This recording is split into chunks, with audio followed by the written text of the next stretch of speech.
The festive season is here again with its endless feasting that can put your health in jeopardy.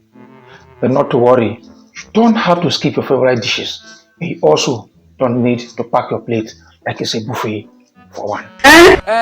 Balance it with plenty of vegetables like ugu, carrot, garden egg, and the rest. Grilled or boiled fish and lean meat for that healthy protein boost. How much am I making?